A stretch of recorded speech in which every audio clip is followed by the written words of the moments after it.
क्यों आज देश गैस बेस्ड इकोनॉमी पर इतना बल दे रहा है? क्यों one nation one gas grid पर इतनी तेजी से काम हो रहा है? क्यों आत्मनिर्भर भारत के लिए गैस बेस्ड इकोनॉमी का तेजी से विस्तार बहुत जरूरी है? वो सिर्फ इस एक पाइपलाइन के फायदों से समझ आ जाएगा। पहला, ये पाइपलाइन दोनों राज्यों में लाखों लोगों के लिए ईज ऑफ लिविंग बढ़ाएगी। दूसरा, ये पाइपलाइन दोनों ही राज्यों के गरीब, मध्यम वर्ग और उद्यमियों का खर्च कम करेगी। तीसरा, ये पाइपलाइन अनेक शहरों में सिटी गैस डिस्ट्रीब्यूशन सिस्टम उसका एक माध्यम बनेगी।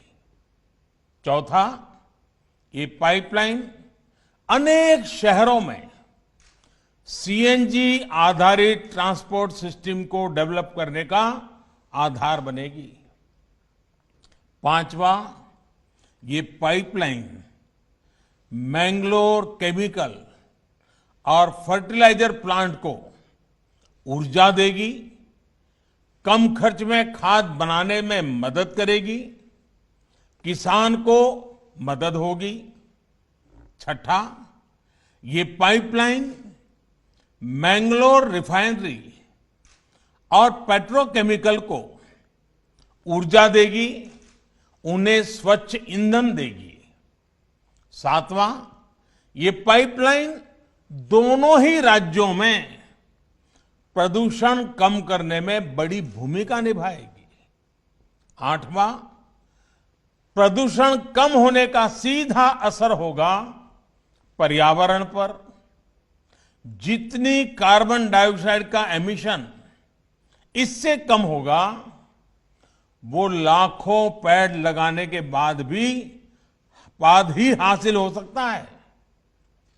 साथियों, नवा लाभ ये कि पर्यावरण बेहतर होने से लोगों की सेहत भी अच्छी रहेगी, बीमारी पर होने वाला उनका खर्च भी कम होगा।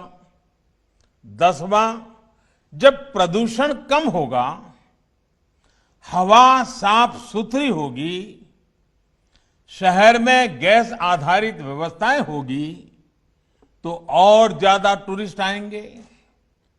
टूरिज्म सेक्टर को भी इसका लाभ होगा। और साथियों, इस पाइपलाइन के दो और लाभ हैं जिनकी चर्चा बहुत जरूरी है। इस पाइपलाइन के निर्माण के दौरान 12 लाख मैन डेज का रोजगार जनरेट हुआ है। पाइपलाइन के शुरू होने के बाद भी रोजगार और स्वरोजगार का एक नया इकोसिस्टम केरला और कर्नाटका में बहुत तेजी से विकसित होगा।